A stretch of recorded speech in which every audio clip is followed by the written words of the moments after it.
Гендерди кескен кымбатчылык ушулай деле жер жемиштердин баасы 19,5%га жогоруласа, июлда күйүүчү майдын наркы 6%ге көтөрүлөт экен. Өкмөттүн антикризистик программасынан дайын жок. Президент Садыр Жапаров 28-29 июнь күндөрү расмий иш сапары менен Тажикстанга барат. Ал жакта Имамали Рахмон менен жолугушуп, кыргыз-тажик чек ара маселеси талкуулана турганы күтүлүүдө. Саламаттыкты сактоо министри Алымкадыр Бейшеналиев кайрадан сөзүнөн жаңылдыбы. Казакстан жардам иретинде вакцина жөнөтөт деп айткандарын кошуна өлкөнүн өкмөтү четке кагууда. Башкы прокуратура УКМКнын коррупцияга каршы күрөшүү милдеттерин алууга камынууда. 145 штаттык бирдик ачылып, тергөөчүлөр жумушка алынууда. Бир органдын функциясын экинчисине өткөрүүдөн майнап чыгабы?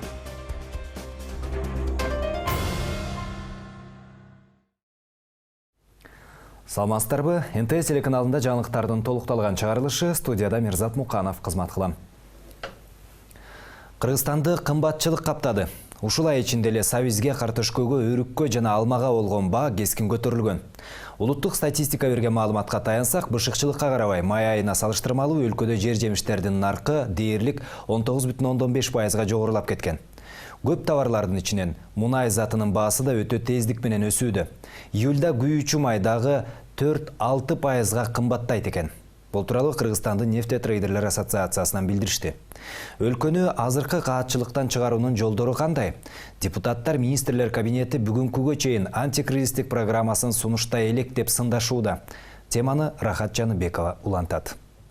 Июнь айынын башынан бери күйүүчү майлоочу майдын баасы 2%га жогорулаган. Учурда 1 литр бензин 50 сом 90 тыйындан, ал эми дизель отуну 46 сомго жакын. Ал эми Баткен областында дагы 3-4 сомго жогору сатылып жатат. Нефтетрейдерлер ассоциациясынын аткаруучу директору Канат Ишатов билдиргендей, бир жума ичинде май дагы 2%га кымбаттайт. Түрлөрүнө жараша литрине 1,5-2 сомго чейин кошулат дейт. Айтымында июндун орто ченинде Россиядагы мунай иштетүүчү заводдор күйүүчү майдын баасын жогорулаткан. Кээ-бирки мына бензин түрлөрүндө мисалы үчүн $20 бир тоннасына көтөрүп, кээ-бирлерин $30 чейин көтөрдү да.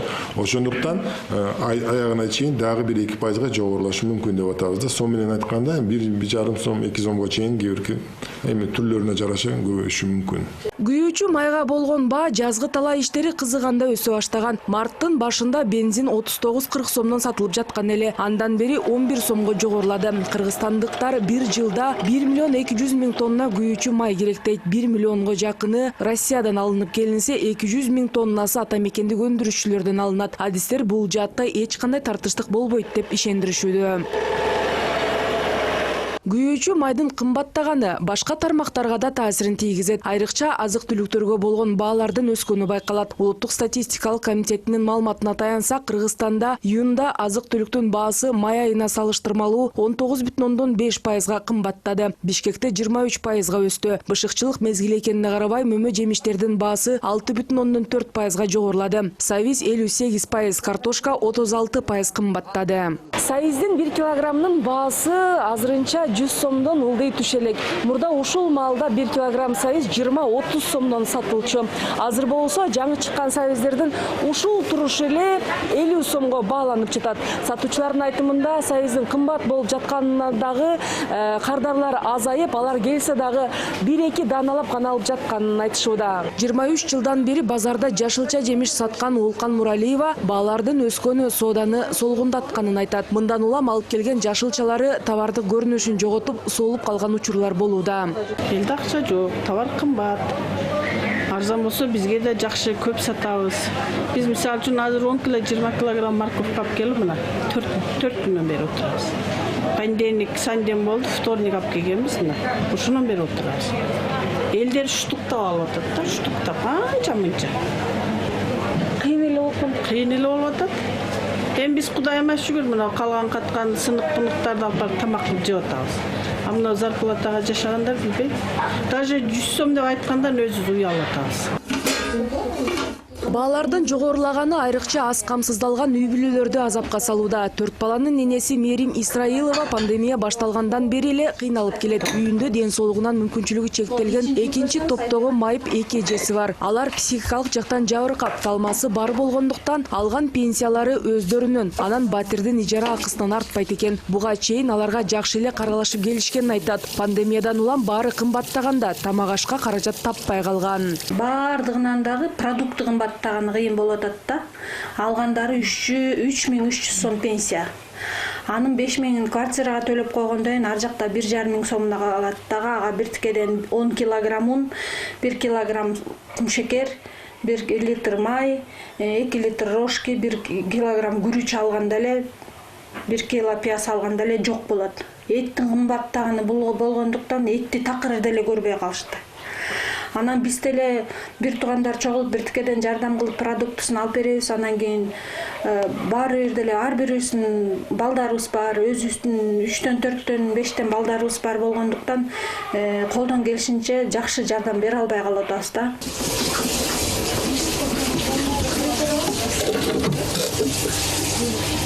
Азык-түлүк калбай калганда Мерим Исмаилова айла жок өздөрү кийген кийимдерди социалдык тармактар аркылуу сатууга коет экен. Анда бир көйнөктө 200 сомго чейин баалайт. Же кум шекерге, же өсүмдүк майына алмашам дейт. Акыркы жолу кичинекей баланын кийимдерин сатам деген билдирүү калтырган. Бирок бир айдан бери аны деле эч ким алган эмес. Же түш бересизби?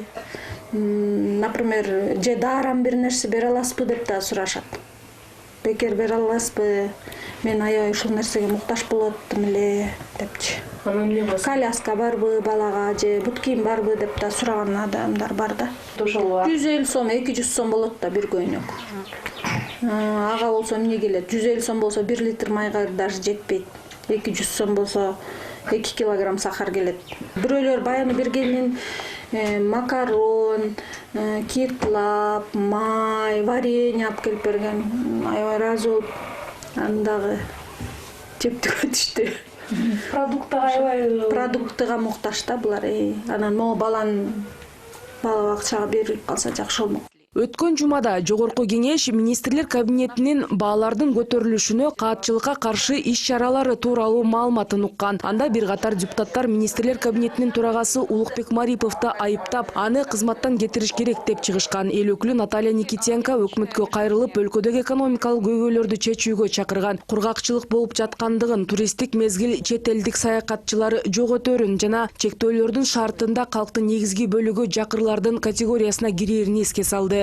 Тяжелейшей ситуации социального и экономического кризиса. Өлкөдө экономикалык кризис болуп жатат. Күзүндө азык-түлүккө болгон баалар дагы өсүш ыктымал. Каатчылык масштабдуу түрдө болуп жатат. Андан кантип чыгабыз? Кандай пландар бар? Азырынча жооп жок болуп жатат. Так даана жазылган антикризистик план болуш керек деп ойлойм. Коомчулукта адилеттүүлүккө талап күчөдү. Кумтөр иши боюнча да түшүнүксүз болуп жатат. Азыр кандайдыр бир куугунтуктоонун кереги жок. Мисалы мен 5-6 чакырылыштын депутаты катары Кумтөр боюнча Өмүрбек Бабановдун позициясын жакшы билем. Анын жер маселеси, экология жаатында жасаганы өлкө үчүн пайдалуу болгон. Бул баарына эле белгилүү болсо керек. Азыр бөлүнбөй биригүүнүн убагы. Бул болуп көрбөгөндөй керек болуп турат. Социалдык экономикалык кризистен чыгуу абдан оор болот. Бүгүн министрлер кабинетинде кезексиз жыйын болуп, өлкөдөгү азык-түлүк коопсуздугу боюнча маселе талкууланды. Евразия экономикалык биримдигине кирген өлкөлөрдөн тышкары айрым айыл чарба продукцияларын сыртка чыгарууга тыюу салынмай болуптур. Алар буудай уну, кум шекер, күрүч, өсүмдүк майы жана жумуртка. Ошондой эле тойтка болгон баа жогорулап жаткандыктан чөп, жүгөрү, арпаны да экспорттоого тыюу салынууда. Ал эми импортталган кум шекерлерге, өсүмдүк майына жана этке болгон кошумча нарк салыгы алынып салынган. Белгилей кетсе, кечээ президент Садыр Жапаров ишкерлер менен жолугушуу учурунда Кыргызстанда жакырчылыктын көрсөткүчү 25%, айрым алыс аймактарда 40%га чейин жеткенин билдирди. Ал эми экономика жана каржы министри Акылбек Жапаров баяндама жасап, экономикалык абалды төмөндөгүдөй баалады. Теперь позвольте к позитиву. Что нас радует и что вселяет очень большую уверенность в будущем, это относительно высокая рождаемость и трудоизбыточность. Позитивдүү жаңылыктар дагы бар. Биздин өлкөдө башка өлкөлөргө караганда төрөлгөндөрдүн жана жумушчу күчтүн саны жогору. Эми биз жакыр өлкөнүн комплексинен арылып, жумуш орундарын түзүшүбүз керек. Биз үчүн дагы бир ресурстар бул алтын. Дүйнөлүк тенденцияга ылайык алтындын кымбатташы мындан ары да жүрөт. Жакынкы келечекте бардык алтын кендери иштетиле баштайт. Ошондой эле бизде күмүш жана платина бар. Эгерде бизде чоң карызыбыз бар жана ичкидин өндүрүмдүн көлөмү аз деп кырсак, анда эч нерсе чыкпайт. Келгиле, өсүү парадигмасын өзгөртөбүз. Экономика жакшы болгондо адам баласынын жашоосу жакшы болуш керек да. Элдер деле айтып аткандыр, элдер деле сезип атат да. Жакшы болсо жакшы кетмек. Мына азыр кымбатчылык болуп атат. Оору болуп атат, ар кандай нерсе болуп атат. Азыр айтыш кыйын да. Жылуу алдыга жылып атат деп айтыш кыйын. Оптимист болушубуз керек. Жакшы болот деп. Туруп алды, жаман болот. Кимди жакшы кылып берет бизге? Өзүбүз эмне кылдык өкмөткө? Ошону ойлонушубуз керек. Анан эми мага баарысы жетиштүү болсо, конечно, экономика аябай сонун жакшы көрүнүп атат да. По его взгляду. Элдин жашоосу абдан эле начарлап атат азыр. Азыр өтө кыйын болуп атат. Азыр продукттун баары кымбат. Соодагер бизден эле аябай кымбатталып, бирк эле кошуп сатып атабыз. Өтпөй, кайра артына назар сатабыз. Ошондой азыр абдан кыйынчылык болуп атат. Рахат Жаныбекова, Денислам Бейшембаев, Ирлан Кемелбеков, НТС.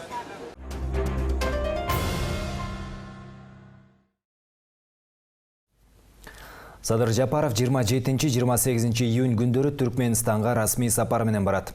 Ашхабад шаарына болгон визиттин алкагында Гурбангулы Бердимухамедов менен тар жана кенен форматтагы жолугушууларды өткөрөт. Өлкө лидерлери эки жана көп тараптуу кызматташуунун артыкчылыктуу багыттарын талкуулашат. Ошондой эле регионалдык жана эл аралык уюмдардын алкагында иштешүү тууралуу сөз болот. Түркменистандан кийин Садыр Жапаров расмий сапар менен Тажикстанга бара турганы маалым болду. Ал жакта 28-нен 29 июнга чейин болуп, президент Эмомали Рахмон менен жолугушуп, эки тараптуу сүйлөшүүлөрдү жүргүзө турганы кабарланды.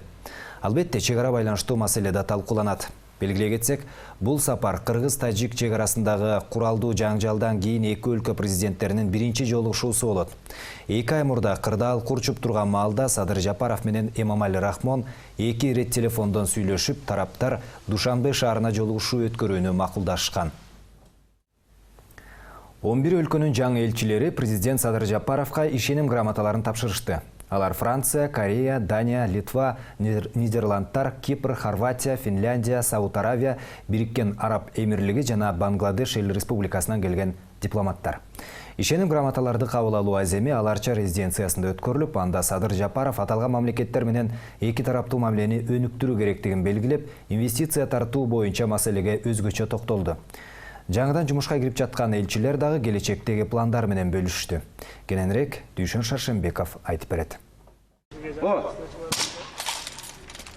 Кыргызстанда дипломатиялык ишин баштап жаткан 11 мамлекеттин элчилери бүгүн аларча мамлекеттик резиденциясында президент Садыр Жапаровга ишеним грамоталарын тапшырышты. Алар Франция, Корея, Дания, Литва, Нидерландтар, Кипр, Хорватия, Финляндия республикаларынан келген дипломаттар. Мындан тышкары Бириккен Араб Эмирлигинин, Сауд Аравиясы жана Бангладеш эл республикасынын дип корпусунун өкүлдөрү дагы бар. Ишеним грамотаны тапшыруу кезеги алгач Сауд Аравиясынын элчиси Ибрахим бин Ради бин Абдурахман Аль-Радиге берилди.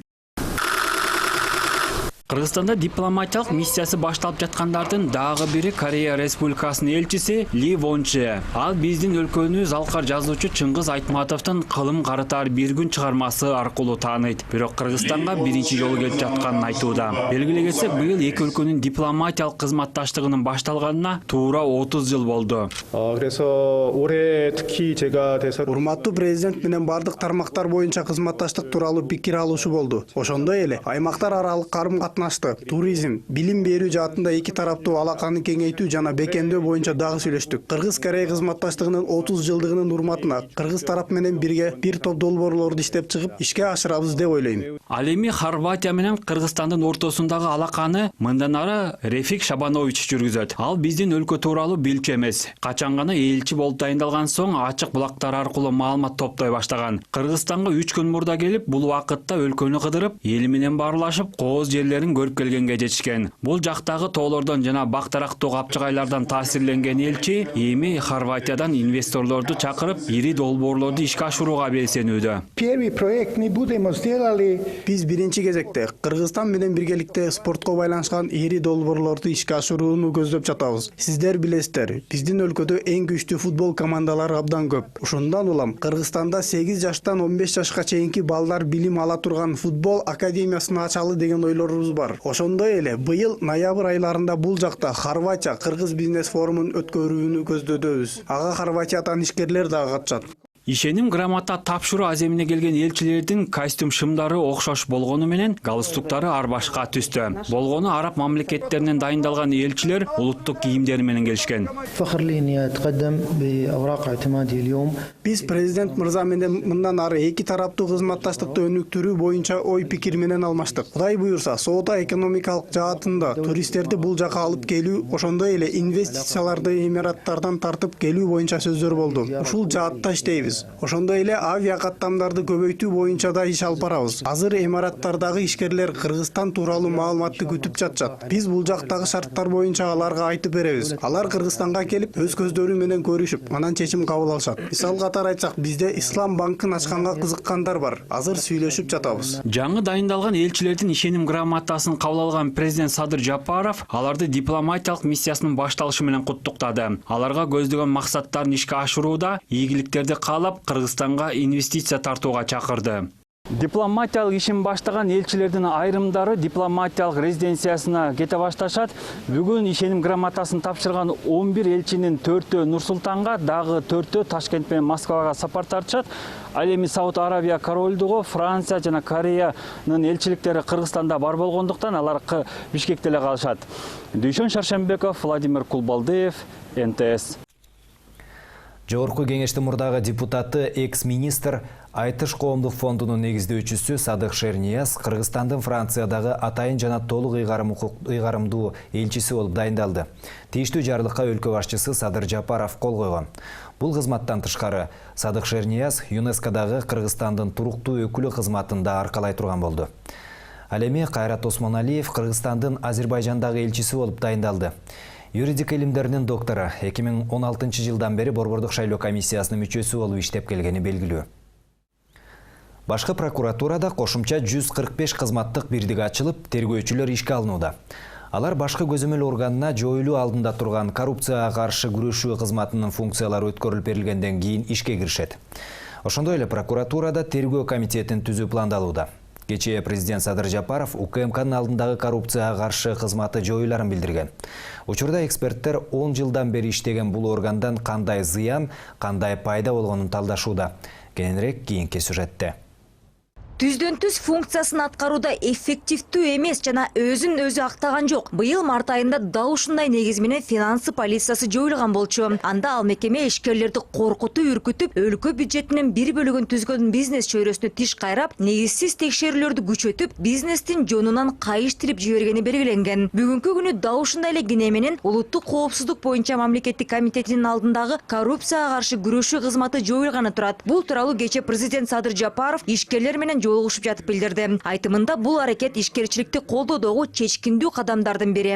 Акыркы убакта бизнес чөйрөсүнүн фискалдык жана укук коргоо органдарына нааразычылыгы кескин күчөп, ал ортодо маалымат мейкиндигинде ишкерлерге жана инвесторлорго кылмыш иши козголду деген маалыматтар байма-бай кайталанып токтобой жатат. Укук коргоо жана фискалдык органдар тар кызыкчылыктарды көздөгөндөн улам иштеп жаткан ири ишканалардын иши токтоп калгандыгы тууралуу фактылар жок эмес. Укуктук нормалардагы карама-каршылыктар ишкерлерге каршы колдонулуп, соттук териштирүүлөргө себеп болууда. Салык кызматы болсо, пландык текшерүүлөр кыскарууда деген маалымат бергени менен, пландык эмес жана камералдык текшерүүлөр көбөйүп жаткандыгын тастыктаган маалыматтар бар. Салык кызматы тарабынан жүргүзүлгөн мындай көп сандагы текшерүүлөр тергөө органдарынын көрсөтмөлөрү жана өтүнүчтөрү боюнча ишке ашырылып жатат деп айтылууда. Бул маалыматтар бизнеске болгон кысым токтой электигин ырастайт. Ушундан улам каржы полициясынын ишин терең анализдеп, көптөгөн арыздарды эске алуу менен бул орган өзүн өзү актаган жок деген жыйынтыкка келгенбиз жана аны жоюу тууралуу чечимди кабыл алганбыз. Бул кадам бизнести колдоо багытындагы чечкиндүү кадамдардын бири болгон. Аталган кадамдарды улай жакынкы күндөрдүн ичинде Кыргыз Республикасынын улуттук коопсуздук боюнча мамлекеттик комитетиндеги антикоррупциялык кызмат жоюлат. Бул боюнча тийиштүү жарлык даярдалып жатат.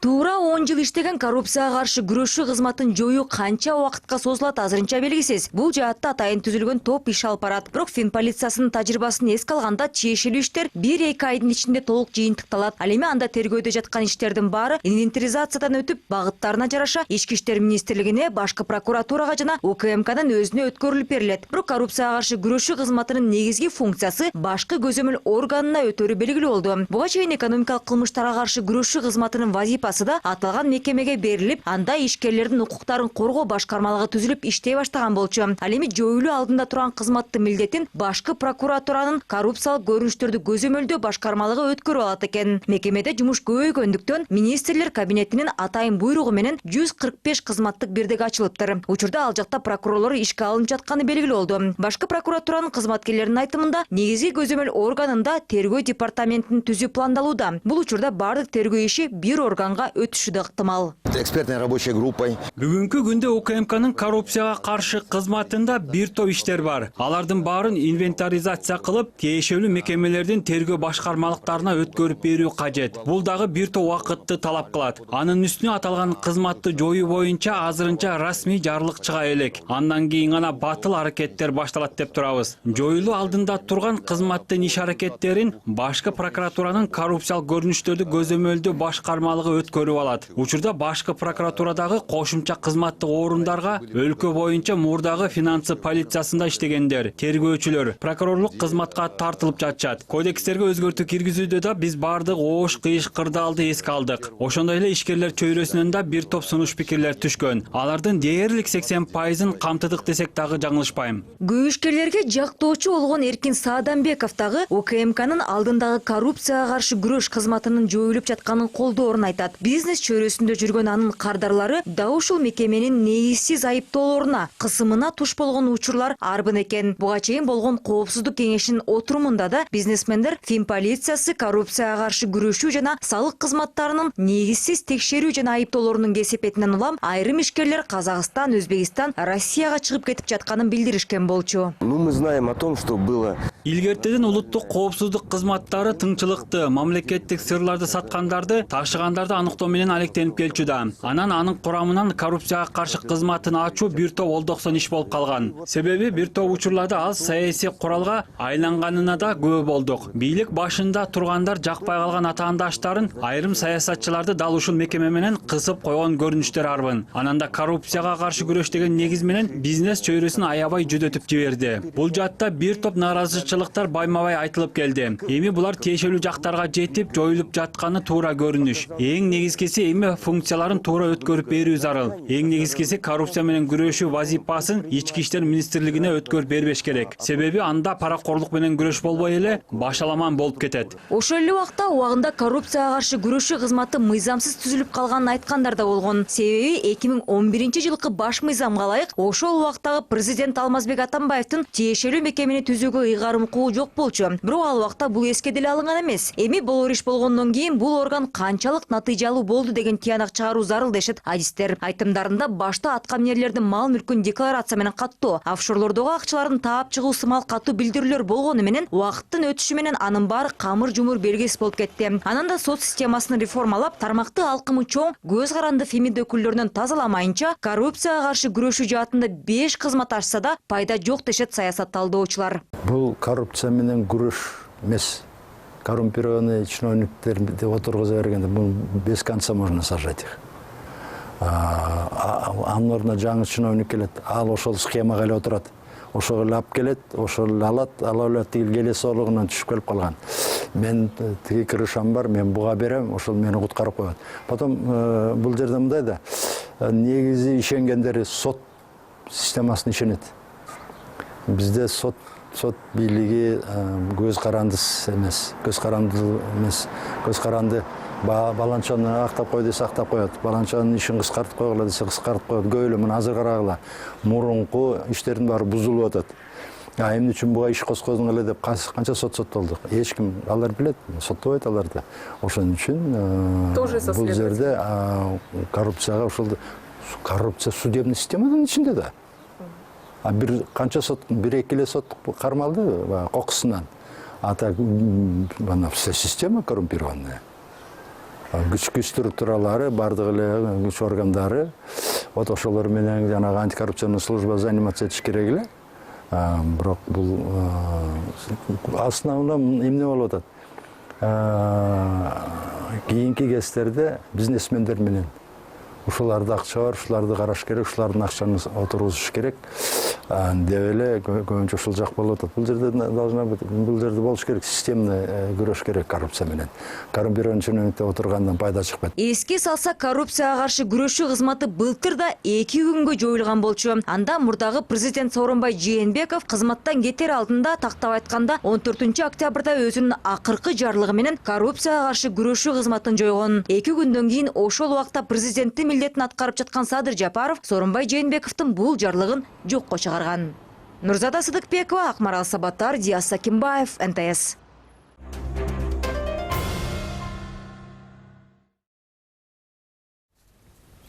Ысык көлдө жол кырсыгында чек ара кызматынын бир аскери каза болду. Каргашалы окуя кечээ 23 июнда Сөөгү ашуусунда болгон. Чек ара кызматынан билдиришкенде, кызмат учурунда коюлган тапшырманы аткаруу үчүн 3 аскер кызматкери оор жүк ташуучу унаа менен жүк алып бара жатышкан. Алдын ала алынган маалыматтарга караганда, айдоочу унааны башкара албай, унаа бир капталга оодарылып кеткен. Жол кырсыгынын кесепетинен транспортты башкарып бара жаткан аскер ооруканага жетпей, жолдо каза болгон. Ал эми калган экөө ар кандай жаракаттар менен жергиликтүү ооруканага жеткирилген. Учурда авария боюнча тергөө иштери башталды. Окуя болгон жерге барган тергөө тобу кырсыктын себептерин жана жагдайларын тактап жатканы кошумчаланды. Чүйдөгү Ваян Антоновка айылындагы балдар үйүнүн тарбиялануучусу Игорь Якуниндин өлүмү кокустукпу же ал киши колдоо болгонбу? Муну аныктоо үчүн азыр тергөө иштери жүрүп жатат. Чүй областык милициясы берген маалымат боюнча өспүрүмдүн каза болушу боюнча 2 экспертиза дайындалган. Соттук медициналык жана соттук химиялык. Анын жыйынтыгы чыккандан кийин чуулгандуу окуяга укуктук баа бериле турганы убадаланууда. Учурда бул иш президенттин көзөмөлүндө. 1 июнь балдарды коргоо күнү Ваян Антоновкадагы интернатта 13 жаштагы өспүрүм каза тапканы тууралуу Сокулук райондук милициясына кабар келип түшкөн. Балдардын укугун коргоочулар лигасы коомдук фондунун жетекчиси күбөлөрдүн сөзүнө таянып, ал тең туштарынын ур токмогунан көз жумушу мүмкүн деген версия бар экенин билдирген. Ал эми балдар үйүнүн жетекчилиги өспүрүм жүрөгү ооруп каза болгонун айткан. Бирок маркумдун агасы Богдан Якунин муну менен макул болбой, директору ишти жашырууга аракет кылып жатканын билдирип, президентке кайрылуу жасаган. Ал тергөөчүлөр аны жабырлануучу тарап деп эсептебегенин айткан. 3 күн мурда балдар укугу боюнча ыйгарым укуктуу өкүл Жипариса Рыспекова Богдан Якунин менен жолугуп, учурда окуянын бардык жагдайлары комиссиялык кароодон өтүп жатат деп ишендирген. Ал Игорь Якуниндин өлүмүнүн жагдайларына баа берүүнүн жыйынтыгы менен бул каргашалуу окуяга жол берген кызмат адамдарынын жоопкерчилиги каралат деген. Чүйдө талаалар кургап жатканда суу сыртка ашыкча агып кеткен учурлар катталууда. Мындай фактыны милиция кызматкерлери таап чыгышты. Алар Чоң Чүй каналындагы Москва районунун суу менен камсыздаган 22 гидропост менен шлюзду текшерип, эреже бузуулар бар экенин аныкташкан. Тактап айтканда, Москва районуна 16,5 куб метр суу киргени менен анын 1,3 агып кеткен. Мындан сырткары R19-3 деп аталган гидропосттун шлюзу ачык бойдон калып, 200-250 литр суу сыртка ташыганы аныкталган. Бул шлюз жабылбай калганынан улам болгонун Москва райондук суу департаментинин адиси да моюндаган. Буга байланыштуу директоруна кызматтык иликтөө жүргүзүү тапшырмасы берилди. Мындан тышкары R21 гидропостунун шлюзу авариялык абалда болгондуктан 159 литр суу агып кеткени белгилүү болду. Маалыматка караганда, милиционерлер суу постторуна көзөмөлдү күчөттү. Эми өлкөдөгү эпидемиологиялык абалга токтолсок, бир сутка ичинде COVID-19 жана пневмония илдети дагы 822 жарандан аныкталды. Эң көбү Бишкекте табылды. Тагыраак айтканда, жаңы учурлардын 500-ü Ордо калаада катталды. Ал эми Чүйдө бул көрсөткүч бир күндүн ичинде эле 207ге жеткен. Түштүк аймактарда да абал жакшы эмес. Алсак Ошто акыркы бир суткада 93 адам бейтаптарынын катарына кошулса, Жалал Абадта 80 тургундан инфекциянын белгилери табылган. Муну менен оорудан жабыркагандардын жалпы саны 118 миңден ашты. Республикалык штаб тараткан маалымат боюнча, өткөн суткада коронавирустан 5 киши каза болду. 3-өө Бишкекте, 1-өө Чүйдө, дагы 1-өө Ош шаарында катталды. Өлкөдө бул илдет катталган күндөн тартып 2000ге жакын адам ажал тапты. Түркияда чыгарылган Туркавак вакцинасы Кыргызстанда дагы сынала турган болду. Бул тууралуу аталган өлкөнүн саламаттыкты сактоо министри Фахретдин Кожа басма сөз жыйынында билдирди.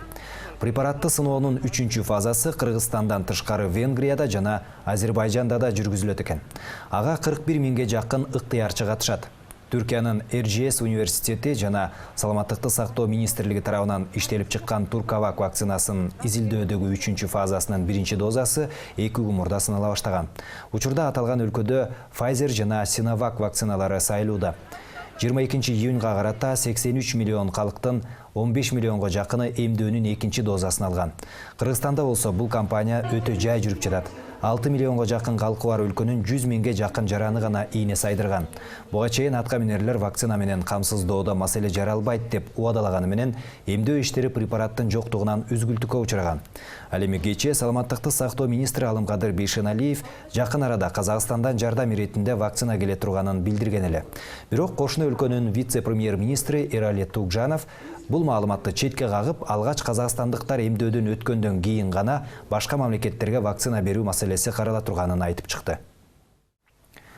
Бүгүн мына ушундай окуялар менен коштолду. Ушул жана башка маалыматтар НТС Чекит KG сайтына, ошондой эле НТС'ин соц тармактардагы баракчаларына дагы жарыяланат. Ал эми сиздер менен коштошом. Санитардык эрежелерди сактайлы, амандыкта көрүшөлү.